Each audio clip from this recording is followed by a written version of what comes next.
بسم اللہ الرحمن الرحیم۔ آج علامہ اقبال کے یوم وصال کے موقع پر مجھے اقبال اکیڈمی کی ڈائریکٹر ڈاکٹر بصیرہ عنبرین نے یہ فرمایا تھا کہ میں کچھ ذکر کروں ان واقعات کا جو علامہ اقبال کے ساتھ وابستہ ہے۔ تو میں تو پہلے یہ کہنا چاہتی ہوں کہ میں نے علامہ اقبال کو کبھی نہیں دیکھا۔ علامہ اقبال کا وصال ہوا تھا 21 اپریل 1938 کو، اور میری پیدائش ہوئی تھی 1940 کے آخری مہینے، تو اس لیے آپ سمجھ لیں تقریباً 2.5 سال کے بعد۔ تو میں جب آئی ہوں علامہ اقبال کے گھر میں، یہ واقعہ تب تھا جب میری شادی ہوئی ڈاکٹر جاوید اقبال ان کے پسر سے، اور یہ 1964 کا واقعہ ہے۔ تو میں جو بھی بات کروں وہ تو صرف بالواسطہ سی ہوگی، اتنا علامہ اقبال کے بارے میں تو میں جانتی نہیں، لیکن ان کے ساتھ جو وقت کچھ ان کے آخری ایام کا گزارا وہ تھی آنٹی ڈورس۔ آپ جانتے ہی ہوں گے کہ علامہ اقبال کی جو اہلیہ تھی سردار بیگم، ان کا انتقال ہو گیا تھا 1935 میں، جس دن وہ جاوید منزل میں آئیں، اور جاوید منزل کی جو تعمیر تھی وہ بھی انہی کے بہت اصرار پہ ہوئی۔ تو علامہ اقبال تو بالکل آپ کو پتہ ہے درویش صرف تھے، انہوں نے کبھی کو پیسے کی طرف توجہ نہیں کی تھی، پریکٹس کی طرف کبھی توجہ نہیں کی تھی۔ جو ان کے پاس اس وقت وسائل تھے وہ یہ تھا کہ ان کا وظیفہ لگایا ہوا تھا نواب بھوپال نے، اور وہ بھی مفت تو کوئی چیز لینے کو اقبال تیار ہی نہیں تھے، وہ کر رہے تھے قرآن مجید کی تفسیر و تفہیم، اس کے حوالے سے وہ 500 روپے مہینہ انہیں بھیجتے تھے۔ اس کے علاوہ ان کی کوئی رائلٹی تھی جو کتاب کے ہوتے ہیں، انٹلیکچول پراپرٹی جس کو آپ کہتے ہیں، انٹلیکچول پراپرٹی آپ کو پتہ ہے ذہنی کاوش جو ہے اس کا اثاثہ، یہ ہوتی ہے انٹلیکچول پراپرٹی۔ تو جو ان کی انٹلیکچول پراپرٹی تھی ان کی تھوڑا بہت ان کو رائلٹی آتی تھی، اور ان کی ہمیشہ یہ خواہش تھی کہ ان کی کتابیں جو ہے وہ 1 روپے یا 1 روپے 4 آنے کی ایک کتاب بکے۔ میں بات کرنا چاہ رہی ہوں کہ علامہ اقبال کے آخری ایام میں کون وہاں تھا جو ان کے بارے میں کچھ بتا سکے، تو وہ ہیں آنٹی ڈورس۔ آنٹی ڈورس آئی تھی تقریباً 1936 میں، کیونکہ جب علامہ اقبال کی اہلیہ سردار بیگم کا انتقال ہو گیا، اور ان کا انتقال جاوید منزل میں آنے کے کوئی 8 دن کے بعد ہو گیا تھا، تو کوئی خیال رکھنے والا نہیں تھا۔ بانو اور منیرہ بانو جو ان کی بیٹی تھیں، جو اس وقت تھیں تقریباً 1936 میں تقریباً 5 سال کی تھیں، اور دوسرے تھے جاوید جن کی عمر جو تھی وہ تھی تقریباً 11 سال۔ تو یہ دونوں گھر میں تھے، اور علامہ اقبال تھے، اور ان کی طبیعت بھی کچھ ناساز ہی رہتی تھی، زیادہ وقت وہ بستر پہ ہی رہتے تھے۔ تو انہوں نے اپنے تمام دوستوں سے کہا، ادھر ادھر سب سے کہا کہ کوئی ایسی اچھی سی خاتون تلاش کر دیں جو میرے بچوں کا خیال بھی رکھ سکے، اور گھر کو بھی چلانے میں باقی ملازموں کے اوپر بھی کچھ اس کا ہو نگہداشت۔ تو کچھ مسلمان خواتین ایسی آئیں جو چاہتی تھیں کہ وہ کریں یہ کام، لیکن ان کی پہلی یہ ہوتی تھی جو درخواست وہ یہ تھی کہ علامہ اقبال ان سے نکاح کر لیں۔ اب علامہ اقبال کے ذہن میں تو یہ بات تھی ہی نہیں، کیونکہ ان کی عمر بھی اتنی زیادہ تھی، اور اس کے ساتھ ان کی طبیعت بھی علیل رہتی تھی۔ وہ تو صرف چاہتے تھے کہ گھر کی دیکھ بھال اور بچوں کی نگہداشت کے لیے کوئی ہو۔ اس حوالے سے جب انہوں نے ادھر ادھر لکھے تو ان کا ایک دوست تھا ڈاکٹر صدیقی، وہاں پہ علی گڑھ مسلم یونیورسٹی میں، تو ان کی شادی ہوئی تھی ایک جرمن خاتون سے، اور ان کی جو تھی خوش دامن مسز ڈورس لینڈویئر، وہ آئی ہوئی تھی جرمنی سے ان کے ساتھ کچھ وقت گزارنے۔ تو انہوں نے ان سے درخواست کی کہ آپ دیکھیے میرے ایک دوست ہیں لاہور میں ڈاکٹر محمد اقبال، اور ان کے اس طرح 2 یتیم بچے ہیں چھوٹے چھوٹے، تو وہ چاہتے ہیں کہ ان کے گھر میں کوئی بچوں کی نگہداشت بھی کرے اور گھر کی بھی دیکھ بھال کرے، تو آپ کیوں نہیں وہاں چلی جاتی؟ تو ان کو یہ بات کچھ بڑی ناگوار سی گزری۔ وہ کہنے لگی میں کسی کی کوئی ہاؤس کیپر یا نرس بننے کو تیار نہیں ہوں۔ تو ڈاکٹر رشید صدیقی نے ان سے پوچھا کہ اگر یہی آپ سے درخواست کی جائے کہ آپ گوئٹے کے بچوں کی نگہداشت کرے تو آپ کو کیسا محسوس ہو؟ تو کہنے لگے گوئٹے تو ہمارا ایک نیشنل فگر ہے، قومی بہت بڑی شخصیت، تو ایسی اگر کوئی بات ہو تو میں سمجھوں میرے لیے تو یہ اعزاز ہو۔ تو ڈاکٹر رشید صدیقی نے کہا، جو ڈاکٹر محمد اقبال ہیں ان کو ہم علامہ اقبال کہتے ہیں، اور وہ تمام ایشیا بلکہ عالم اسلام کی اتنی بڑی شخصیت ہے کہ اور کبھی ہوئی ہی نہیں، تو ان کے بچوں کی نگہداشت جو ہے وہ تو گوئٹے کے بچوں کی نگہداشت سے زیادہ بڑا اعزاز ہے آپ کے لیے۔ تو اس بات پہ آنٹی ڈورس آمادہ ہو گئیں اور وہ وہاں سے لاہور کے لیے روانہ ہوئے بذریعہ ٹرین۔ ان دنوں میں ہوائی جہاز وغیرہ تو ابھی ہوتے نہیں تھے، تو علی گڑھ سے وہ آئیں لاہور ٹرین سے۔ تو وہاں ان کو اسٹیشن پہ لینے جاوید اور منیرہ اور علی بخش، جو علامہ اقبال کے پرانے ملازم تھے اور جو میری شادی کے بعد بھی وہاں موجود تھے جاوید منزل میں جب میں آئی ہوں، یہ تینوں گئے ان کو لینے ریلوے اسٹیشن پہ۔ اور آپ کو پتہ ہے کہ جاوید منزل جو ہے، میرا خیال ہے تمام ناظرین سامعین نے دیکھا ہوگا، جاوید منزل جو ہے وہ اس وقت اس کو کہتے تھے میو روڈ، اب اس کا نام علامہ اقبال روڈ ہے۔ وہ اسٹیشن سے بہت دور نہیں ہے، ریلوے ہیڈ کوارٹر کے بالکل بالمقابل ہے، تو میرا خیال ہے 1 میل یا اتنا فاصلہ ہوگا۔ تو وہ لینے باہر کیف ان کو گئے وہاں اسٹیشن، تو آنٹی ڈورس کو انہوں نے شناخت کر لیا کیونکہ انہوں نے فرنگی لباس پہنا ہوا تھا، وہ تھوڑی بہت اردو بھی سیکھ گئی ہوئی تھی وہاں علی گڑھ میں، تو وہ ان کے ساتھ پھر جاوید منزل آئی۔ تو پہلے تو وہ کہتی ہیں جب میں جاوید منزل میں آئی تو پرانے وضع کی عمارت تھی، اور جب میں اندر داخل ہوئی تو مجھے یہ دیکھ کے بڑا ایک ناگوار لگی بات کہ گھر جو تھا اس کا سارا نظام درم برم تھا، چیزیں جو تھیں بکھری پڑی تھیں، کوئی صفائی کا نظام نہیں تھا۔ اور پھر مجھے سامنے جو جس کو ڈرائنگ روم کہتے ہیں اس سے اندر لے گئے، ان کی خوابگاہ میں علامہ اقبال کی، اور وہ اس وقت بستر سے اٹھ کے ان کی خاطر صوفے پہ بیٹھے ہوئے تھے، اور انہوں نے زیب تن کیا ہوا تھا شلوار قمیض، اور کہنے لگی بعد میں مجھے معلوم ہوا کہ یہ شلوار قمیض خاص طور پہ میرے استقبال کے لیے انہوں نے زیب تن کیا ہے، کیونکہ عمومی طور پہ وہ بستر پہ دراز رہتے تھے تو وہ اپنی بنیان میں ہوتے تھے اور ساتھ انہوں نے تہبند رکھی ہوتی تھی، سردیوں میں 1-2 شالہ اوپر لے لیتے تھے۔ تو یہ جو موسم جب وہ گئی ہیں، یہ ذرا موسم سردیوں کا نہیں تھا، درمیانہ موسم تھا، تو باہر کیف اس وقت وہ وہاں بیٹھے ہوئے تھے صوفے میں، اور ان کے کمرے میں بھی چیزیں ترتیب سے نہیں رکھی ہوئی تھی، کوئی صفائی کا بھی خیال نہیں تھا، کچھ بھی نہیں تھا۔ تو اسے کچھ آنٹی ڈورس کو پریشانی بھی ہوئی، خیر بڑے اتفاق سے علامہ اقبال نے ان کا استقبال کیا، انہوں نے سے کہا کہ میں بڑا اس بات سے آپ کا شکر گزار ہوں کہ آپ تشریف لے آئی ہیں، اور میں جرمن تمام قوم کا بہت احترام کرتا ہوں، میں نے اپنی PhD بھی جرمنی سے کی ہوئی ہے، اور میں وہاں رہتی ہوں، وہاں کی عورتیں جو ہے وہ بھی ان کی میں بہت تعظیم کرتی ہوں، کیونکہ وہ بہت ہر چیز پہ قواعد و ضوابط کی پابند ہیں، اور اپنا تمام جو نظم و نسق ہے وہ بڑی احتیاط سے سنبھالتی ہے، اور میں امید کرتا ہوں کہ آپ کے آنے سے ہمارا گھر بھی بہتر ہو جائے گا، اور بچوں کے لیے خاص طور پہ آپ کا آنا جو ہے یہ بہت بڑی نعمت ہے۔ تو آنٹی ڈورس کی اور ان کی شروع میں بڑی اچھی باتیں ہوئیں، جرمن بھی جانتے تھے اقبال، کچھ تھوڑی سی انہوں نے جرمن میں بھی ان سے باتیں کی، پھر ان کا تعارف بانو سے اور جاوید سے تو ہو چکا تھا اسٹیشن پہ، دوبارہ سے ان سے باتیں ہوئیں۔ تو بانو شروع میں کچھ ہچکچاتی تھی ان کے قریب جانے سے، اب بانو میں جب بھی کہوں گی تو میری مراد منیرہ بانو سے ہے، جو علامہ اقبال کی چھوٹی بیٹی ہیں، کیونکہ جس وقت ان کی والدہ کا انتقال ہوا 1935 میں، تو بانو کی عمر ابھی پورے 5 سال کی بھی نہیں تھی۔ اس کے بعد وقتاً فوقتاً کبھی کوئی عزیز رشتہ دار آ کے ٹھہرتے رہے، کبھی کوئی اور ان کی اس طرح دیکھ بھال کرتا رہا، تو بڑا ایک غیر تسلی بخش نظام رہا، اور بڑی وہ پریشان رہتی تھی۔ تو آنٹی ڈورس جو تھی وہ تو خیر تھیں بالکل اجنبی، ایک وہ پاکستانی بھی نہیں تھی، تو شروع میں تو کچھ بانو ہچکچاتی رہی، اور آنٹی ڈورس نے اپنی کتاب میں ایسا لکھا بھی ہے کہ وہ مجھ سے ذرا فاصلہ رکھتی تھی اور کوئی اتنے گھل مل نہیں گئی، مگر کچھ ہفتوں کے بعد وہ بہت مجھ سے مانوس ہو گئی،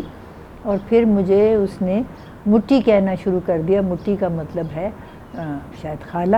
اور اس کا ذکر بھی آنٹی ڈورس نے اپنی کتاب میں کیا، اور کہنے لگی میں ان کی بال کنگھی بھی کرتی تھی، بالوں کو طریقے سے رکھتی تھی، ان کے کپڑے دیکھتی تھی کہ صاف ہوں، کپڑے ان کے دھونے کا، ان کو سنبھالنے کا، سب یہ کام میں خود کرتی تھی۔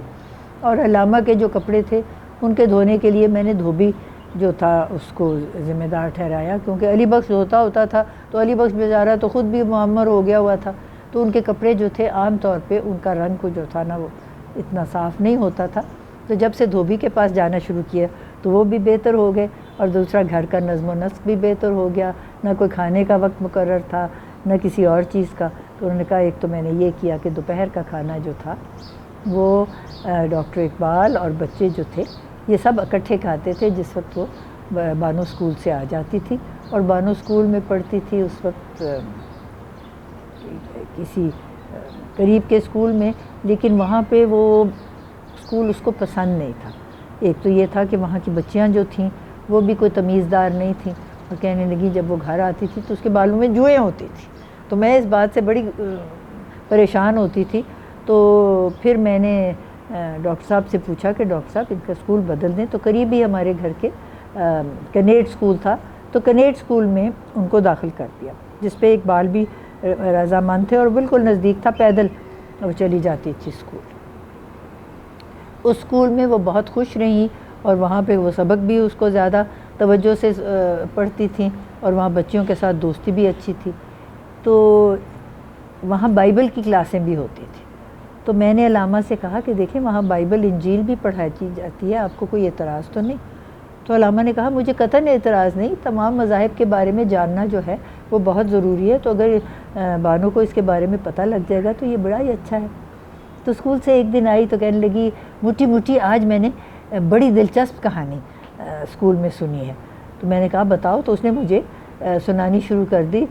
یوسف کی کہانی۔ آپ نے پتہ ہے نا آپ کو یوسف کی کہانی، حسن یوسف کتنا مشہور ہے، اور وہ کیسے مصر میں تھا، اور ایک بھائی تھا، ایک بیٹا تھا اپنی ماں کا، اور بہت سارے اور 8 بھائی تھے دوسرے جنہوں نے اس کو کنویں میں پھینک دیا تھا۔ تو یہ ساری کہانی انہوں نے اپنی بائبل کلاس میں بانو نے سنی، اور وہ بڑی اس کو سن کے محظوظ ہوئی، اور میری پوتی بھی میں آپ کو بتاؤں یہاں کی اتنی ہی محظوظ ہوئی، وہ کہانی جو تھی وہ پڑھ کے اپنے اسکول میں، اب وہ یہاں سامنے ہی ہمارے قریب جاتی ہے اسکول، تو اس نے بھی مجھے گھر آ کے تو بتایا کہ میں نے آج اسکول میں یہ کہانی پڑھی، اور میں قرآن مجید کی کرتی ہوں تلاوت، جب بھی مجھے موقع ملے تو قرآن مجید پڑھا ہوا تھا۔ آپ چھوٹے 7 سال کی ہوگی، اس نے قرآن مجید میں کھولی، وہ آیت کھولی، وہ سورت پڑھی جس میں یوسف کی کہانی تھی، اور یہ خود اس نے انڈیکس میں سے نکالی، اور اس نے مجھے کہا کہ دادی یہ کہانی لکھی ہوئی ہے یوسف کی۔ تو یہی کہانی بانو نے سنائی آنٹی ڈورس کو، اور جب وہ کہانی انہیں سنائی تو آنٹی ڈورس کہنے لگی اچھا یہ کہانی تو قرآن میں بھی ہے، آنٹی ڈورس کو پتہ تھا۔ تو پھر انہوں نے شام کو جب ڈاکٹر صاحب سے ان کی ملاقات ہوتی تھی، اور میں یہ یہاں بتاتی چلوں کیونکہ ان کی بینائی بہت کمزور ہوئی تھی علامہ کی، تو شام کو جو ان کے انگریزی کے خطوط تھے یا جہاں سے بھی کوئی آتے تھے وہ آنٹی ڈورس ان کو پڑھ کے سناتی تھی۔ تو جب وہ شام کو ان کو خط پڑھانے گئیں تو ان کو کہا کہ اس طرح بانو نے آج مجھے بتایا، تو یہ کہانی تو قرآن میں ہے، اس کو پتہ ہی نہیں۔ تو علامہ نے کہا کہ بات سنیں، اگر آپ کو محسوس ہوتا ہے کہ اس کو قرآن کا مطالعہ بہتر ہونا چاہیے تو ہم ایسے کرتے ہیں، گھر میں کوئی ایسا آپ رکھ لیں معلم جو ان کو پڑھا دیا کرے قرآن ترجمے کے ساتھ، تاکہ وہ قرآن سے بھی ان کی شناسائی ہو اچھی طرح، اور دوسرا ہے کہ اگر وہاں انجیل سے کوئی سبق پڑھتا ہے تو کوئی اس میں حرج نہیں ہے۔ تو پھر ایسا ہی ہوا کہ آنٹی ڈورس نے علامہ سے ہی کہہ کے اور ادھر ادھر پوچھ کے ایک معلم کا انتظام کیا جو قرآن پڑھانے ان کو آتے ہوتے تھے بانو کو، اور اس طریقے سے انہوں نے قرآن مترجم جو تھا وہ گھر میں ہی پڑھا۔ پھر آنٹی ڈورس کی یہ جو کتاب ہے اس کے بارے میں کچھ آپ کو بتا دوں جو بیک گراؤنڈ ہے، چھوٹی سی کتاب ہے، میری شناسائی اقبال کے ساتھ، اقبال ایز آئی نیو ہم، انگریزی میں ہے، اور اب میں سوچ رہی ہوں کہ زیادہ تو ہمارے یہاں ظاہر ہے پڑھنے والے اردو میں پڑھتے ہیں، تو اس کا ترجمہ میں کروں اردو میں، چھوٹی سی کتاب ہے، میرا خیال ہے 50-60 صفحوں پہ مشتمل ہے، اور یہ اقبال اکیڈمی نے ہی شائع کیا ہے، اور اس وقت بھی ان کے پاس کچھ ہیں کتابیں، تو یہ میں سوچ رہی ہوں کہ یہ ایڈیشن جو ہے یہ اگر ہو جائے فارغ تو پھر یہ ہم نئی ایڈیشن جو ہے اس کی اردو میں اقبال اکیڈمی کی اجازت سے چھاپے. اور یہ کتاب ایسی کہ آنٹی ڈورس کو تو اتنی انگریزی نہیں آتی تھی اور جرمن میں تو یہ کتاب کس نے پڑھنی تھی. جس وقت میرا بیٹا منیب پیدا ہوا تو میں اب آگے پہنچ گئی ہوں. آنٹی ڈورس اس وقت تک جرمنی جا چکی تھی. تو آنٹی ڈورس کو جب خبر ملی تو وہ جرمنی سے آئیں لاہور اور پھر ہمارے گھر میں ہی ٹھہری، جو ان کا مخصوص کمرہ تھا جس کو ہم آنٹی ڈورس کا کمرہ کہتے تھے، وہاں ٹھہری. تو دن بھر وہ کچھ مجھے بتاتی رہتی تھی باتیں، بانوں کی بچپن کی، کچھ جاوید کے بچپن کی، کچھ گھر کے حالات کے مطابق. تو میں نے کہا آنٹی ڈورس اب آپ آئی ہوئی ہیں، کیوں نہ آپ ایسے کریں کہ آپ اور میں مل کے ایک کتاب مرتب کریں، اور آپ نے جو آپ کو اقبال کے بارے میں اور گھر کے بارے میں معلومات تھے اور ان کے دوستوں اور ان کے عزیزوں کے، وہ سارے ایک دفعہ رقم ہو جائیں، کیونکہ لوگوں کو مشہور اشخاص کی زندگی اور ان کے جو ہے دائرہ احباب کے بارے میں جاننے میں بڑی دلچسپی ہوتی ہے.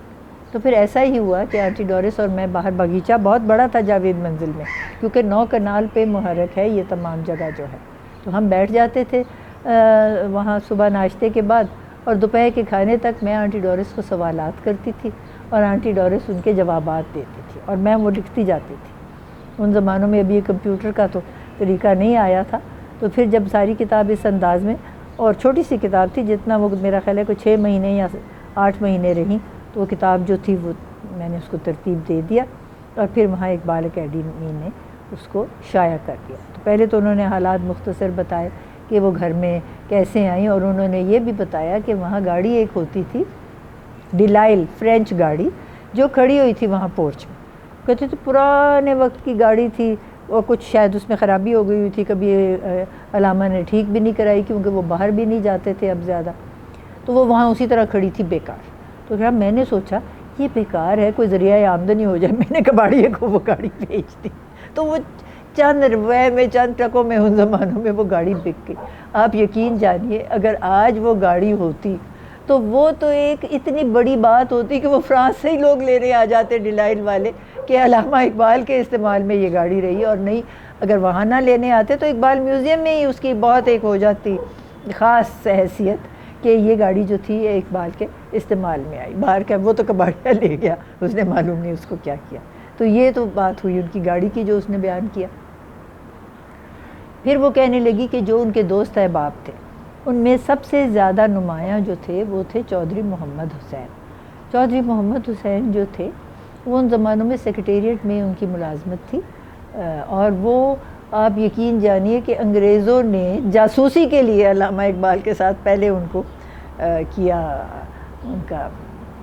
متعارف کیا تاکہ وہ ان کو جان لیں اور ان کو خبر رہے کہ ان کے گھر میں ہوتا. کیونکہ وہ آپ کو پتہ ہے اقبال نے بہت سارے اشعار ایسے لکھے تھے جو قوم کے باسیوں کو اس بات پہ بیدار کرنے کے لیے تھے کہ آپ اپنی آزادی کے لیے کوشش کریں. اور جو بچوں کے لیے تھا خصوصی طور پہ ایسا ایک ایسی نظم تھی جو بچے بھی پڑھتے تھے اور بڑے بھی پڑھتے تھے، وہ تھا آتا ہے یاد مجھ کو گزرا ہوا زمانہ، وہ باغ کی بہاریں وہ میرا چہچہانا، آزادیاں کہاں وہ اب اپنے گھونسلے کی، اپنی خوشی سے آنا اپنی خوشی سے جانا. اور اس کے اینڈ میں ہے نا آزاد مجھ کو کر دے اے قید کرنے والے، میں بے زباں ہوں قیدی تو چھوڑ کر دو آٹے. تو یہ نظم جو تھی یہ بہت مقبول عام ہوئی، اور اس میں خاص طور پہ آپ دیکھیں کہ یہ وضاحت تھی کہ یہ قوم کو بیدار کرنے کے لیے. اور بھی اس طرح کی بہت سی نظمیں تھیں، مسلم خوابیدہ اٹھ ہنگامہ آرا تو بھی ہو، اور بے شمار اور اس لیے وہ چاہتے تھے کہ کچھ ایک جاسوس وہاں پہ ہو جاوید منزل میں. تو آنٹی ڈورس لکھتی ہیں کہ روز شام کو جب سیکریٹریٹ سے چودھری محمد حسین اپنے کام سے فارغ ہوتے تھے تو وہ سامنے قلعہ گجر سنگھ میں رہتے تھے، وہ آ جاتے تھے اور علامہ اقبال کے ساتھ گزارتے تھے وقت. اور علامہ اقبال جو تھے وہ اپنی جو کوئی آمد تھی اس وقت تو وہ ان کو سناتے بھی تھے اور کئی دفعہ ان سے اصلاح بھی مانگتے تھے. یہ دیکھیں کتنی بڑی بات ہے. اور چودھری محمد حسین ان کو مشورے دیتے اور خود بھی چھوٹی موٹی شاعری وہ کرتے تھے. تو ایک تو ان کو یاد ہے کہ وہ بچوں کو بھی پوچھتے تھے اور علامہ سے کے ساتھ وقت گزارتے تھے. اور پھر علامہ کو جب پتہ لگ گیا کہ اب ان کا وقت قریب ہے تو انہوں نے 3 افراد کو بنایا بچوں کے گارڈین، اور ان میں 3 میں ایک تھے چودھری محمد حسین، اور چودھری محمد حسین کو خاص طور پہ انہوں نے یہ تاکید کی کہ چودھری صاحب آپ جاوید کو حالی کا کلام، غالب کا کلام اور میری جو شاعری ہے یہ ان کو پڑھا کے اور سمجھا بھی دیں تاکہ ان کو یہ اچھی طرح اس سے واقفیت ہو جائے۔ اور بھی جو دوسرے آپ کو پتہ ہے کہ بہت فلسفی ایسے تھے جرمن جن کے ساتھ بہت ہوئے تھے، اقبال ان سے امپریسڈ ہوئے تھے، تو ایک تو تھا ہیگل اور ایک تھا کانٹ، اور اس طرح کے اور بھی ان کی کتابیں تھیں۔ تو وہ انہوں نے ان کو چودھری محمد حسین کو ایک گارڈین بنایا کہ آپ یہ جاوید کو سمجھا دیجیے گا۔ اور یہاں میں یہ بتاتی چلوں کہ اقبال نے کچھ وقت کے لیے کی تھی وکالت بھی، تو ان کے پاس ایک لاء لائبریری بھی تھی اور بھی بے شمار کتابیں تھیں، وہ انہوں نے تمام دے دیں اسلامیہ کالج کو۔ تو وہ اسلامیہ کالج کی لائبریری میں مجھے امید ہے کہ اب بھی ہوں گی، پتہ نہیں انہوں نے کیا کیا، اور صرف تقریباً 90 کتابیں جو تھیں وہ جاوید کے لیے انہوں نے رکھ لی علیحدہ کر کے، اور وہ ان کے کمرے میں تھیں جب تک وہ نہ بن گیا میوزیم، اقبال میوزیم جو تھا اس وقت، تو اب اقبال میوزیم میں بھی وہاں ہیں، اور میں امید کرتی ہوں کہ وہ ساری وہاں مکمل ہوں گی، کیونکہ اقبال میوزیم جب بنا تو ان کی جو بھی ذاتی استعمال کی چیزیں تھیں اور ان کے مسودات جو ان کے اپنے ہاتھ میں لکھے ہوئے تھے، سوائے ارمغان حجاز۔ ارمغان حجاز جب لکھنے کا وقت آیا تو علامہ کی بینائی اتنی کمزور ہو گئی تھی کہ وہ دیکھ نہیں سکتے تھے نہ لکھ سکتے تھے، تو آنٹی ڈورس ہی بتاتی ہیں کہ صبح کے پہر ان کے پاس آتے تھے میم شین اور ایک اور نذیر نیازی، اور یہ دونوں بہت ان کے تھے معتقد، تو وہ ان کو لکھاتے جاتے تھے، یا اگر ان کے سامنے ہی آمد ہوتی تو وہ لکھ لیتے تھے، اور وہ جو تھے پھر اس طرح قلم بند ہوئی۔ تو ارمغان حجاز جو ہے وہ اقبال کے اپنے ہاتھ میں نہیں لکھی ہوئی، نہیں تو تمام جو بھی ان کے مسودے ہیں وہ ان کے اپنے شاعری جو ہے وہ ان کے اپنے ہاتھ میں لکھی ہوئی، اور بڑے اچھے خوش خط تھے، اور وہ بھی وہاں پہ اب اقبال اکیڈمی میں، اقبال میوزیم میں محفوظ ہیں، اور میں امید کرتی ہوں کہ اس میں سے کوئی ایسی چیز نہیں ہے جو ضائع ہو گئی، کیونکہ جب میں جاوید منزل میں آئی ہوں، اور مجھ سے پہلے آنٹی ڈورس جو تھی وہ بہت ان چیزوں کا خیال رکھتی تھی، ان کے ذاتی لباس کا بھی، ان کی چیزوں کا بھی، کہ وہ اسی طرح محفوظ رہیں اور وہ ضائع نہ ہوں۔ تو میں امید کرتی ہوں کہ اب بھی وہاں پہ اسی حالات میں وہ ہوں گے۔ جاپانیوں نے آ کے وہاں جو میوزیم ہے اس میں خاص طور پہ کوئی ٹیمپریچر کا انتظام کیا تھا اور ان سب چیزوں کو محفوظ کرنے کا بھی انتظام کیا تھا، لیکن میرے علم میں یہ بھی ہے کہ شروع میں ہی کچھ چیزیں وہاں سے گم ہو گئی تھیں جن کا آج تک سراغ نہیں لگ سکا، اور کچھ چیزیں جو ہے وہ چلی گئی تھیں وہاں پہ اسلام آباد میں وہاں ڈسپلے کے لیے۔ تو جاوید نے بہت اس بات پہ اصرار کیا تھا کہ آپ یہ واپس کریں، کیونکہ یہ ایک ہی جگہ محفوظ ہونے چاہیے بجا کے یہ جا بجا ہو۔ اور یہ آپ یقین جانیے کہ ان کی تمام نوادرات جو تھیں اتنی قیمتی تھیں کہ جس وقت یہ میوزیم بننے لگا تو وہاں سے برٹش میوزیم سے آئے تھی ان کی ایک ٹیم دیکھنے کے لیے، اور انہوں نے کہا کہ جی آج یہ اس طریقے سے دنیا کے کسی جو ہے شاعر ادیب کا کلام اور ان کے سارے تمام جو زندگی کے استعمال کی چیزیں تھیں وہ محفوظ نہیں ہیں، اور یہ تو کئی لاکھوں میں ان کی قیمت ہو۔ تو کچھ چیزیں پھر انہوں نے علامہ اقبال کی 100ویں جو تھی یوم ولادت اس پہ اقبال وہاں لے گئے تھے لندن، اور وہاں پہ انہوں نے برٹش میوزیم میں ان کی نمائش بھی کی تھی، اور یہاں سے خصوصی طور پہ انشور ہو کے وہ گئی، اور سہیل عمر وہ میرا خیال ہے اس وقت ڈائریکٹر تھے اقبال اکیڈمی پہ، وہ ساتھ لے کے گئے اور وہی ساتھ لے کے واپس آئے تاکہ ان چیزوں میں سے کوئی جو ہے یہ آگے پیچھے نہ ہو جائے۔ تو ایک تو آنٹی ڈورس نے ان چیزوں کی بڑی حفاظت کی، پھر وہ چودھری محمد حسین جو تھے وہ بہت خیال رکھتے تھے بچوں کا بھی اور ان کا بھی، جیسے آنٹی ڈورس بتاتی ہیں۔ پھر ان کے ایک تھے پھوپھی زاد بھائی شیخ اعجاز احمد، ان کو انہوں نے گارڈین مقرر کیا، لیکن شیخ اعجاز احمد ان دنوں میں تھے انٹرنیشنل لیبر آفس میں غالباً روم میں، تو وہ بہت کم وقت آتے تھے، اس لیے ان کا نامزدگی جو تھی اس میں زیادہ وقت وہ صرف نہیں کر سکے بچوں کے ساتھ۔ اور تیسرے تھے منشی طاہر دین، منشی طاہر دین کا بھی ذکر کیا ہوا ہے آنٹی ڈورس نے اپنی کتاب میں کہ وہ روز آتے تھے اور وہ اقبال کی تمام جو تھے مسودات، ان کی طباعت، ان کی اشاعت کا کام کرتے تھے، اور وہ ان کے وکالت کے دوران منشی بھی رہ چکے تھے، جو تھوڑے وقت کے لیے علامہ نے کی تھی وکالت، اور وہ کہتے تھے کہ یہ منشی طاہر دین سے بھی ان کی اچھی دوستی تھی، اور یہ نوروز مرم بناتے تھے منشی طاہر دین جو تھے، اور ایک قسم کا آپ سمجھے ماہر طب بھی تھے۔ اور میں یہاں یہ بھی بتا دوں کہ جو طاہر دین تھے یہ دادا تھے اپنے ڈاکٹر شہریار، جو ہمارے اس وقت بہت نامی گرامی ڈاکٹر ہیں امراض قلب کے، تو ان کے ساتھ بھی دوستی بھی تھی اور بڑی قربت تھی علامہ اقبال کی، اور آنٹی ڈورس سے بھی ان کی ملاقات رہتی تھی طاہر دین سے۔ یہ تو روز آنے والے تھے، پھر وہ آتے تھے میم شین اور نذیر نیازی، اس کے علاوہ ان کے جو تھے ملنے والے آنٹی ڈورس بتاتی تھی، کیونکہ مشہور بہت ہو چکے تھے علامہ، تو روز کوئی نہ کوئی آتے تھے، اور ان کا کیونکہ بیمار رہتے تھے ان کا حال چال پوچھنے کے لیے اور ان کو معائنہ کرنے کے لیے طبی ڈاکٹر بھی آتے تھے، جس میں ایک تھے ڈاکٹر جمیت سنگھ اور ایک تھے حکیم کرشی۔ حکیم کرشی جو ہے وہ ان سے بہت قربت تھی علامہ کی، اور وہ طبی امراض سے اس کا یونانی علاج جو تھا اس کو ترجیح دیتے تھے، اور یہی آنٹی ڈورس نے بھی بتایا ہوا ہے کہ جس وقت آخری ایام آئے اقبال کے تو حکیم کرشی صاحب کہیں لاہور سے باہر گئے ہوئے تھے، تو جب ان کی طبیعت زیادہ خراب ہونے لگی تو وہ کہنے لگے کہ جی بلائیے ان کو حکیم کرشی کو، تو حکیم کرشی تو تھے ہی نہیں، تو پھر وہ جو بھی ڈاکٹروں نے علاج دیا اس سے کوئی علامہ صاحب زیادہ نہیں تھے مطمئن، وہ چاہتے ہی یہ تھے کہ کاش حکیم کرشی ہوتے تو وہ انہی کا علاج کرا کرتے۔ اب بھی آپ یقین جانیے کہ ان کے خاندان سے حکیم کرشی کے ہمارے بہت قریبی مراسم ہیں، بلکہ ان کا جو بیٹا ہے اس کا تو نام بھی اقبال کرشی ہے، اور وہ ہمارے خاندان کے افراد کی طرح ہے، بلکہ ان سے عزیزداری بھی ہے،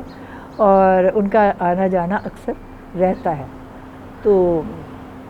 یہ تو انہوں نے بات کی ہوئی ہے حکیم کرشی کی، پھر ان کے آخری ایام کی بات کی ہے، اور یہ بھی کہ ان کے کون سے عزیز آتے جاتے تھے۔ پھوپھی کریم بی بھی آتی تھیں، اور پھوپھی کریم بی بھی وہ کہتی تھی کہ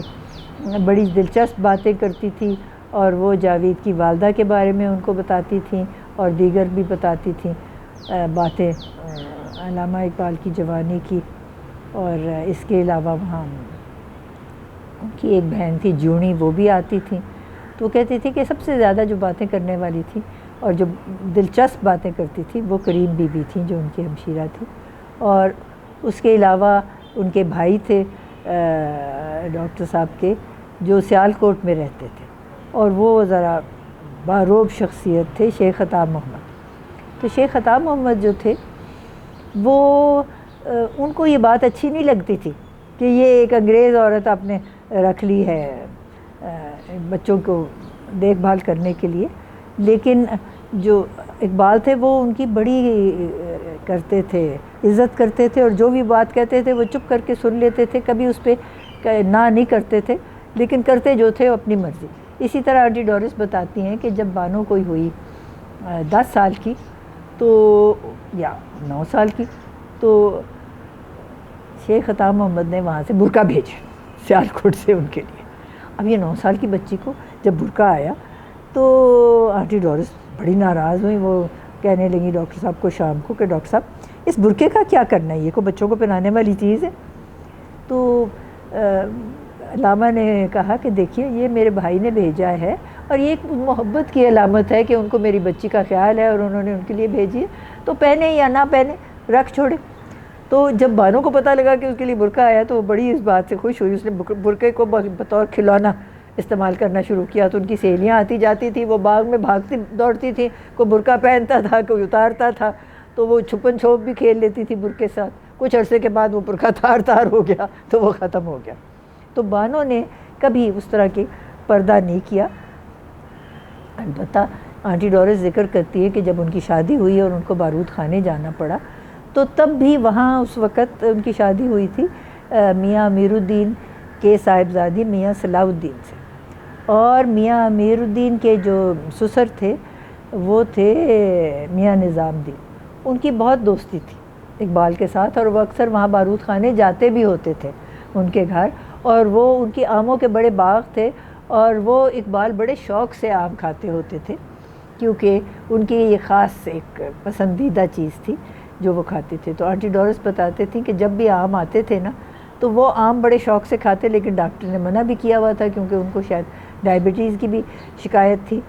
کہ آپ آم زیادہ نہ کھائیں۔ تو وہ یہ کیا کرتی تھی کہ پھر کہتی تھی آنٹی کو کہ جو سب سے بڑا آم ہے نا وہ مجھے آپ دیں تاکہ وہ ایک ہی آم میں کھاؤں تو اس سے میری تسلی ہو جائے۔ تو میرا خیال ہے الفانسو آم شاید ہوتے ہیں، تو وہ آنٹی ڈورس کہتی کہ بڑا جو آم تھا نا وہ کھاتے تھے، اور یہ بھی بتاتے تھے کہ جب جاتے ہوتے تھے وہاں بارود خانے تو وہ وہاں پہ تالاب میں بیٹھ کے یہ آم جو تھے کھاتے ہوتے تھے، اور ایک نیا آم جب انہوں نے پیوند کر کے جو تھا اس کا طریقہ نکالا انہوں نے میاں نظام الدین نے، تو اس کا نام علامہ اقبال نے ٹیپو رکھا کیونکہ وہ ٹیپو سلطان کے بہت ہی معتقد تھے۔ یہ بھی آنٹی ڈورس کے بتانے میں ہے اور ان کی کتاب میں اس کا ذکر بھی ہے۔ پھر انہوں نے ذکر کیا ہوا ہے کہ اور وہاں پہ کون کون آتے تھے جن لوگوں کے ان کے بارے میں ذکر ہے، اور یہ بتایا کہ جی یہ سید مراتب علی بھی آتے تھے اور ان کے ساتھ بھی ان کی تھی واقفیت اچھی اور ان کے لیے کچھ نہ کچھ بھیجتے رہتے تھے۔ تو جب کوئی بھی آتا تھا تحفہ تو بانو جو تھی وہ بڑی خوش ہوتی تھی کہ وہ دیکھو ابا جی یہ چیز آئی ہے۔ تو ایک دن آئے سید مراتب علی اور ان کا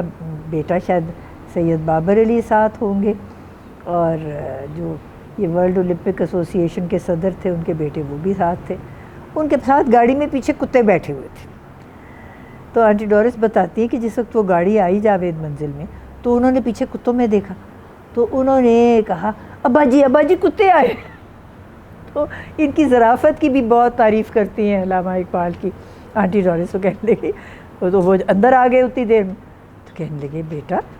یہ کتے نہیں یہ تو انسان ہے۔ تو اس سے بڑا وہاں پہ ایک مذاق ہوا۔ تو اور بڑی بڑی دلچسپ باتیں آنٹی ڈورس نے ان کے بارے میں لکھی ہوئی ہے۔ یہ علی بخش کا بتایا ہوا ہے کیسے وہ 24 گھنٹے اقبال کی خدمت میں لگے رہتے تھے، اور جس وقت پھر علامہ کا انتقال ہوا اور جب پاکستان بنا تو پھر پاکستان کی ریاست نے 2 مربع زمین دی علی بخش کو علامہ اقبال کی خدمت کرنے کے طور پہ، اور یہ علی بخش جو تھا پھر وہ جا کے ان کا ملتا تھا مشہور جو ان کے تھے دوست، تو وہ جہاں بھی جاتے تھے لوگ بڑا ان کی خاطر خدمت کرتے تھے، جس سے علی بخش جڑا تھا وہ بہت خوش ہوتا تھا۔ تو ایک تو میں نے بتایا اس میں سید بابر علی کا ذکر تھا، ایک یہ مولوی جب آئے ان کا کس انداز میں ذکر ہوا، اور چودھری محمد حسین کا، طاہر دین کا ذکر ہوا۔ تو اب کتاب میرے سامنے نہیں ہے، اب میں جب اس کی اردو ایڈیشن کروں گی ترجمہ تو پھر میں وہ ساری باتیں جو اس میں کسی وجہ سے رہ بھی گئی ہیں وہ بھی شامل کر لوں گی، تاکہ جو کچھ انہوں نے کہا اور یہ مستند جاننا چاہیے۔ اور ہاں یہ میں بتانا چاہتی ہوں کہ اس کتاب کی اشاعت پہ پاکستان گورنمنٹ نے آنٹی ڈورس کو انعام دیا اور شاید پرائڈ آف پرفارمنس کی سند دی۔ تو آنٹی ڈورس کی عمر زیادہ ہو چکی ہوئی تھی، وہ چلی گئی ہوئی تھی واپس جرمنی، تو وہ لینے تو نہ آ سکی، تو پھر وہاں جرمن ایمبیسی میں ایک خاص طور پہ تقریب منعقد ہوئی جس میں آنٹی ڈورس کو وہ انعام دیا گیا، کچھ اس کے ساتھ رقم بھی تھی، اور آنٹی ڈورس یہ کتاب جو تھی یہ اپنے سرہانے لے کے اور سوتی تھیں اور ہر ایک کو دکھاتی تھی یہ کتاب۔ اور یہ واپس ان کا جانے کا تو یہ عالم ہے کہ علامہ نے ان کو یہ بھی کہا تھا، وہ 3 گارڈینز تو انہوں نے مقرر کیے تھے، انہوں نے کہا تھا کہ مسز احمد آپ میرے بچوں کو چھوڑ کے نہ جائیے گا، بلکہ خاص طور پہ بانو چھوٹی ہے تو آپ ان کے پاس ہی رہیے گا۔ تو پھر آنٹی ڈورس بتاتی ہیں کہ علامہ کی وفات کے بعد بھی میں وہیں رہی، اور پھر وہ وظیفہ بھی بند ہو گیا جو بھوپال سے تھا، لیکن یہ تھا کہ پھر ان کی کتابیں زیادہ ان کی ہونے لگی اشاعت اور زیادہ بکتی تھی، تو کچھ نہ کچھ ہماری رقوم اتنی ہو جاتی تھی کہ ہمارے گھر کا گزارا ہوتا تھا۔ اور ان کی زندگی میں وہ کہتی تھی کہ بانوں کے لیے فراک وغیرہ بھی میں خود ہی سیتی تھی، اور ان کی والدہ کی مشین تھی وہاں گھر میں جو اب بھی وہاں پہ ہے میوزیم میں، اس پہ کپڑے سیتی تھی، اور اندر جو ان کی تھی زنانہ میں بیٹھک، اس میں انہوں نے ان کی والدہ کی تصویر بھی لگائی ہوئی تھی۔ تو ایک دن بتاتی ہیں کہ جاوید کی طبیعت کچھ ناساز ہوئی، تو پہلی دفعہ جب سے ان کی والدہ کی وفات ہوئی تھی تو علامہ جو تھے وہ اندر تشریف لائے صرف جاوید کا حال چال پوچھنے کے لیے، کیونکہ 3-4 دن سے جاوید باہر نہیں آئے تھے۔ تو وہ اس بات سے بڑے خوش ہوئے کہ میں نے والدہ جاوید کی تصویر وہاں لگائی ہوئی ہے، اور کہنے لگے آپ نے بہت اچھا کیا کہ یہ تصویر لگائی، کہ اس طرح کم سے کم بچے جو ہیں وہ اپنی ماں کی تصویر سے جو ہے وہ تو ہیں واقف، اور یہ ہے کہ ان کا ذکر بھی کرتے تھے تاکہ ان کو ویسے بھی ان کی شخصیت کے بارے میں پتہ ہو۔ تو یہ تو تھا جو علامہ اقبال کے اندرون خانہ کی جو صورتحال انہوں نے بتائی۔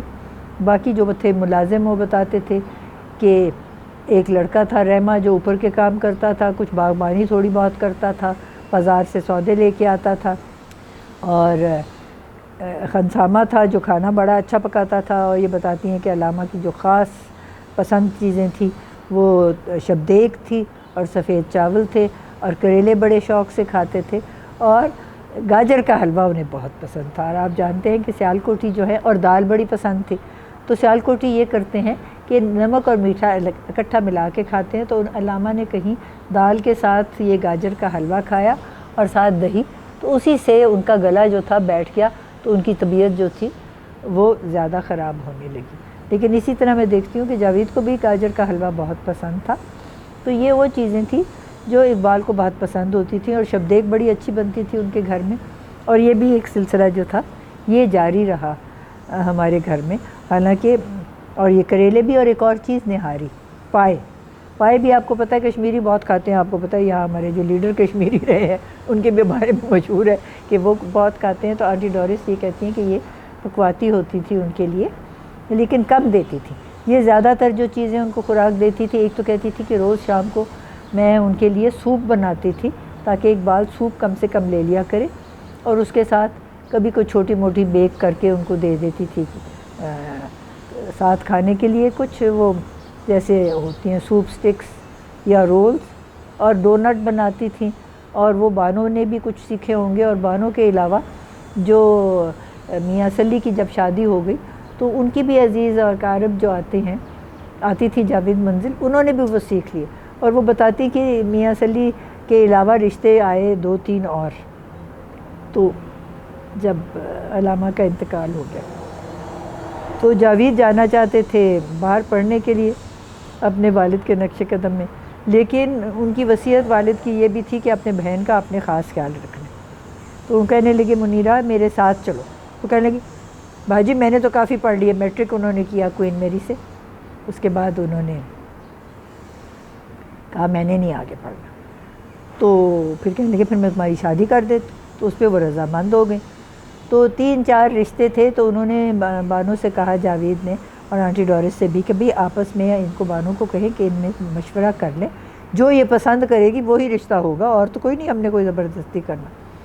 تو ان رشتوں میں میاں سلی کی انتخاب کیا بانو نے، اور وہ بتاتی ہیں آنٹی ڈورس کہ اس وجہ سے کیا کہ ایک تو وہ کشمیری تھے، اور علامہ اقبال کا خود بھی تعلق کشمیر سے تھا۔ دوسری بات یہ ہے کہ ان کی بہنیں تھیں میاں سلی کی 2، حنیفہ اور ننی کا نام دیکھیں، ننی ان کو بلاتے تھے، یہ دونوں آتی ہوتی تھی، اور ان کے لیے تحفے تحائف بانوں کے لیے لے کے آنا، اور خشک میوے اور کیا کچھ۔ اور آپ کو پتہ ہے کہ اس چیزوں سے تو بہت ہو جاتے ہیں، پسند بھی کرتی ہیں، اور اس سے ان کے اوپر اثر انداز بھی ہوتی ہیں۔ اور یہ بھی تھا کہ وہ ان کو یہ بھی پتہ تھا منیرہ کو کہ علامہ اقبال کے دوست تھے میاں نظام الدین اور میاں امیر الدین جو تھے، وہ ان کے گارڈینز میں تھے جن کو اقبال نے مقرر کیا تھا۔ وہ اس وقت سب رجسٹرار لاہور تھے، تو وہ گارڈین بھی تھے اقبال کے، اس لیے بانو نے تو ان کو سب پہ ترجیح دی۔ اور جب انہوں نے کہہ دیا جاوید کو کہ میں تو میاں سلی سے شادی کروں، تو میاں سلی سے پھر ان کی شادی ہو گئی۔ اور پھر بتایا آنٹی ڈورس بتاتی ہیں کہ کیسے ہم نے جا کے تو ان کے لیے ملبوسات وغیرہ خریدے، اور جو بھی چھوٹا موٹا زیور تھا وہ بنایا، کیونکہ ان کی والدہ کو میرا خیال ہے ایک ہار شاید رہ گیا تھا، کیونکہ یہ جو گھر بنا تھا جاوید منزل، اقبال کے پاس تو کوئی اثاثہ تھا ہی نہیں، تو کچھ ان کے پاس جو گھر کے خرچ 500 روپے مہینہ خرچ ان کو دیتے تھے اقبال، اور 500 روپے کی وہ وکالت کرتے تھے، تو اس میں سے بھی انہوں نے پتہ نہیں 100 روپے مہینہ بچایا اور کچھ اپنے زیورات فروخت کیے اور کچھ رقم اکٹھی کی، اور اقبال سے کہا کہ آپ کوئی اراضی خریدیں تاکہ بچوں کے لیے ایک اپنا گھر ہو، ہم ضعیف لوگ ہیں، پھر یہ جائیں گے کہاں کرائے کے مکان میں۔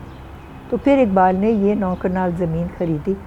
گڑھی شاہو میں، اور اس پہ یہ گھر جو تھا تعمیر کیا، جو ان کے بھائی شیخ عطا محمد جو تھے وہ رہ چکے تھے کنٹریکٹر، تو انہوں نے یہ گھر جو تھا یہ تعمیر کیا،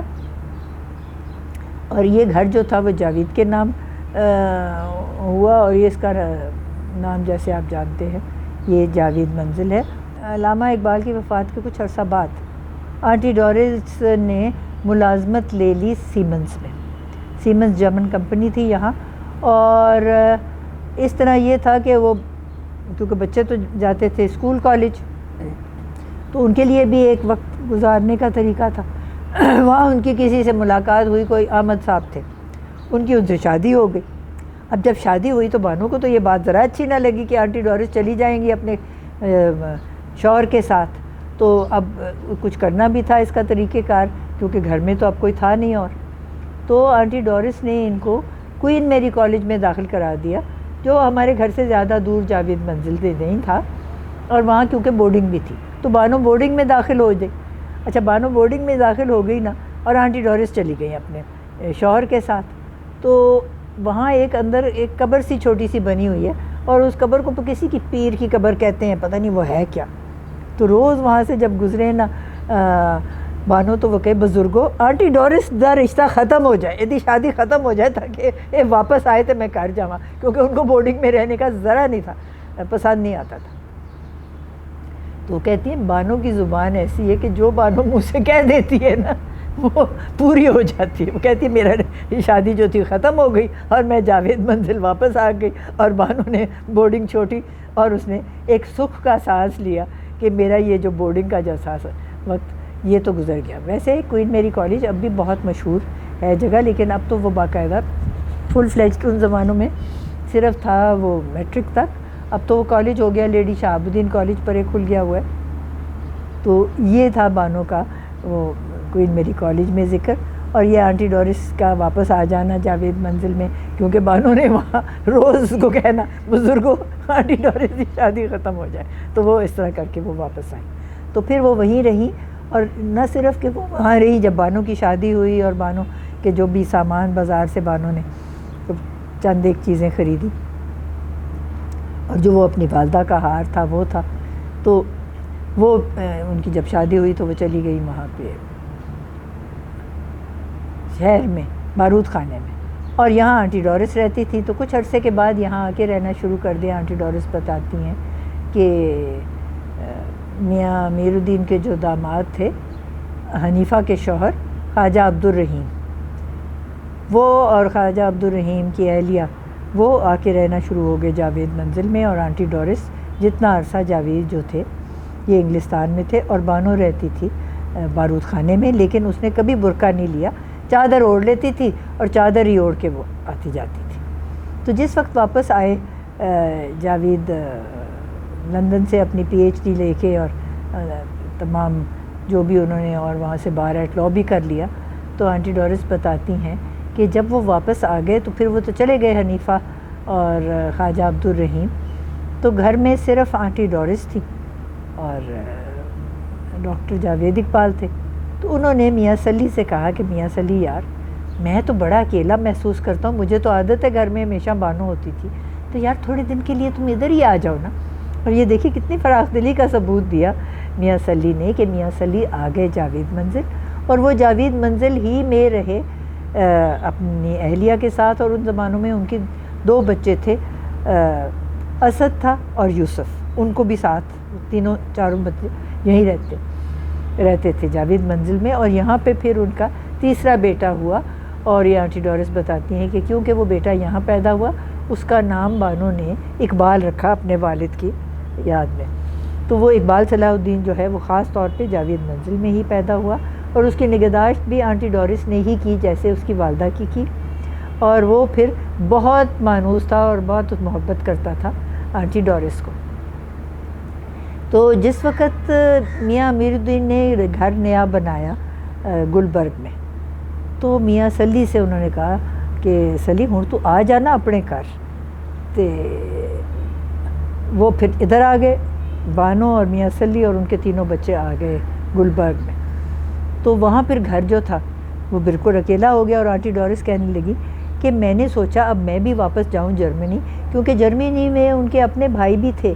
تو انہوں نے جاوید سے کہا کہ میں اب جرمنی واپس چلی ہوں، کیونکہ مجھے بڑی یاد آتی ہے اپنے ملک کی، اور میں چاہتی ہوں بس میرا آخری سانس جو ہے وہ وہیں آئے۔ تو بانو نے بڑی کوشش کی کہ آنٹی ڈورس کو کہے آنٹی ڈورس آپ نہ جاؤ، تو کہنے لگی آنٹی ڈورس وہاں تو اکیلی رہیں گی نا، تو جس وقت آپ فوت ہو جائیں گی نا تو کسی کو پتہ ہی نہیں لگے گا، جو 4-5 دنوں کے بعد بدبو آئے گی نا آپ کے کمرے سے تو ہم سارے شکایت کریں گے پولیس کو، تو پولیس آ کے دروازہ کھول کے تو آپ کو نکالے گی باہر آپ کی میت وہاں سے۔ تو کہنے لگی بڑی اس نے کوشش کی لیکن میں چلی گئی واپس۔ اور یہ آنٹی ڈورس کہتی ہیں کہ یہ اچھا ہوا کہ میں چلی گئی، کیونکہ پھر گھر میں جس وقت جاوید اکیلا رہ گیا تو اس کو اس بات کا خیال آیا کہ اب اس میری شادی ہو جانی چاہیے۔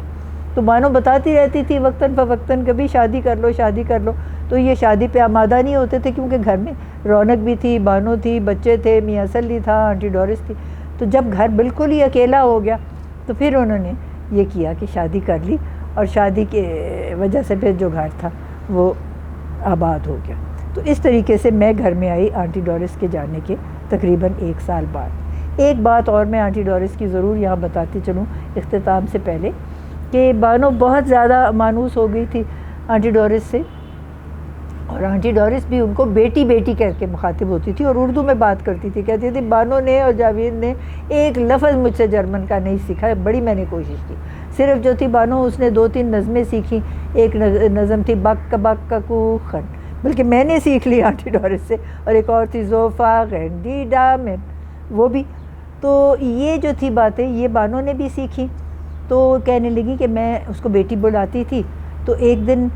ہم جا رہے تھے ٹانگے میں، شاید وہ اسکول چھوڑنے اس کو جا رہے تھے، تو یہ بانو جو تھی سارا وقت لگاتار باتیں کرتی رہتی تھی مجھ سے۔ تو مجھے ٹانگے والے نے کہا کہ میم صاحب یہ آپ کی بیٹی ہے؟ تو میں نے کہا نہیں میری بیٹی نہیں ہے۔ تو کہنے لگی 3-4 دن گزر گئے بانو مجھ سے بات ہی نہ کرے، اور بڑی ناراض۔ تو میں نے کہا بانو کیا ہوا ہے تم اتنی ناراض کیوں؟ تو کہنے لگی ویسے تو مجھے بیٹی بیٹی کہتے ہیں، اور جب ٹانگے والے نے پوچھا کوچوان نے کہ میں آپ کی بیٹی ہوں یا نہیں، تو آپ نے کہہ دیا کہ یہ میری بیٹی نہیں ہے، تو یہ تو بات کوئی ٹھیک نہیں۔ تو کہنے لگی دیکھیں میں نے تو بانو میں نے اس کو اصلیت بتانی تھی کہ ٹھیک ہے تم مجھے اتنی پیاری ہو جس طرح کہ میری اپنی بیٹی ہے، لیکن تمہاری والدہ تو تمہاری والدہ ہیں، ان کی جگہ تو میں کبھی لے ہی نہیں سکتی، حالانکہ میں سمجھتی ہوں والدہ کی تو یاد بانو کو تھی نہیں، لیکن آنٹی ڈورس کے ساتھ وہ بہت ہی مانوس تھی۔ پھر جب آنٹی ڈورس وہاں جرمنی سے 1-2 دفعہ آئی ہمارے پاس، ولید پیدا ہوا پھر بھی آئی، اس طرح ان کے مواقع آنے کے ہوتی رہیں۔ تو پھر بعد میں وہ ہو گئیں بیمار ہو گئیں، تو وہی بات بانو والی کہ یہ اب اکیلی ہوگی تو کیا ہوگا۔ تو ان کی جو تھی بھانجی یا بھتیجی اس نے کیا کیا، ان کو اولڈ پیپل ہوم میں داخل کر دیا۔ اولڈ پیپل ہوم میں آنٹی ڈورس کو جب داخل کر دیا تو وہاں تو آنٹی ڈورس بڑی بیزار تھی، اس کو ذرا پسند نہیں تھا۔ تو اس نے پھر چٹھی بھی لکھی بانو کو، اور ان زمانوں میں آپ کو پتہ ہے ٹرنک کال ہوتی تھی، اس نے بانو کو ٹرنک کال کی تھی، Bano I hate this place. تو اب بانو کو بھی یہ بات بہت بری لگی کہ آنٹی ڈورس وہاں اولڈ پیپلز ہوم میں، تو اقبال کو بھی پتہ لگ گیا۔ اقبال پیا یہ جاتا تھا ان زمانوں میں فرینکفرٹ، اقبال نے جہاز پکڑا اور یہ گیا وہاں فرینکفرٹ، اور فرینکفرٹ سے یہ برانچوائگ کہتی تھی اس جگہ کو، اس کا نام ہے برنسوک میں aunty Doris old people home میں تھی۔ اترتے ساتھ ہی وہ ٹرین یا ٹیکسی لی، وہاں گیا برنسوک اولڈ پیپلز ہوم میں، اور وہاں سے آنٹی ڈورس کو لیا، اور اگلی فلائٹ جو تھی وہ لی واپس پاکستان، اور آنٹی ڈورس کو ساتھ لے کے آ گیا۔ اور پھر آنٹی ڈورس نے اپنے آخری ایام وہ اکیلے اس طرح جس طرح بانو ان کو کہتی تھی کہ نہ جاؤ ویسے نہیں گزارے، وہ میاں سلی اور بانو کے ساتھ ان کے گھر میں ہی گزارے، اور بڑے اطمینان سے ان کا وقت گزرا۔ ہم سے بھی ملاقات ہوتی رہتی تھی لیکن رہنا وہیں پسند کرتی تھی، کیونکہ بانو کے ساتھ ان کا اتنے محبت تھی، اور اقبال کے ساتھ، اور بہت انہوں نے ان کا خیال رکھا۔ تو بس جب ان کا آخری وقت آیا تو پھر یہاں پہ گورا قبرستان ہے، وہاں پہ ان کی ہم نے انتظام کیا دفن ہونے کا، اور اب بھی وہاں پہ ان کی قبر ہے، اس کے اوپر ان کا لکھا ہوا ہے کہ یہ آنٹی ڈورس جو تھی انہوں نے اقبال کے بچوں کو کیسے پالا، اور ہم جاتے ہیں ہر کرسمس پہ وہاں پہ ان کی قبر کے اوپر جا کے پھول وغیرہ چڑھاتے ہیں. اس سال جا نہیں سکے اس وجہ سے کہ یہ کرونا بہت عام تھی، لیکن وہاں جانا جو ہے وہ ایک ہمارے لیے ایک قسم کا تہوار بن گیا ہے اس کے اوپر، کرسمس کے اوپر. اور وہاں پہ قبر جسٹس کورنیلیس کی بھی ہے جو بہت مشہور وہاں کے ہمارے ایک جج رہ چکے ہیں، اور ان کی قبر پہ بھی میں ضرور پھول جو ہے وہ ڈالتی ہوں. اور ہم باقاعدہ جاتے ہیں، اور ان کی شناخت بھی قبر کی جب مجھے ہی کرنی آتی ہے، کیونکہ بہت عرصہ ہو گیا، تو میرا خیال ہے کچھ عرصے کے بعد تو پھر وہاں جانے والا ہی کوئی نہیں ہوگا. میں ویسے اپنے بچوں کو، منیب اور ولید کو تو دکھائی ہوئی ہے جگہ، اور نوریہ جو میری بہو ہے اس نے بھی دیکھی ہوئی ہے، اور اس نے آنٹی ڈورس کی کتاب بھی پڑھی ہے، اس لیے وہ بھی آنٹی ڈورس کے بارے میں سب کچھ اچھی طرح سے جانتی ہے. تو آپ بھی، میں امید کرتی ہوں کہ آپ نے آنٹی ڈورس کی باتیں سن کے تو آپ کو اقبال کے گھر کے کوئی حالات اور واقعات کے ساتھ شناسائی ہوگی. اور میں سمجھتی ہوں اس سے زیادہ میں کوئی ان کے لیے پیش نہیں کر سکتی اپنے خیالات کے بارے میں، جو کیونکہ میں ان کو ذاتی تو نہیں جانتی تھی، جو میں جانتی تھی وہ آنٹی ڈورس کے وجہ سے جانتی تھی. اور میں بہت مجھے اس بات پہ فخر ہے کہ آنٹی ڈورس کی یہ کتاب جو تھی یہ ہم نے ان کی زندگی میں مرتب کی، اور یہ اقبال اکیڈمی نے شائع کی، اور ان قریب انشاءاللہ اگر خدا نے زندگی مجھے دی تو اس کی اردو اشاعت بھی ہوگی. بہت شکریہ آپ سب کا.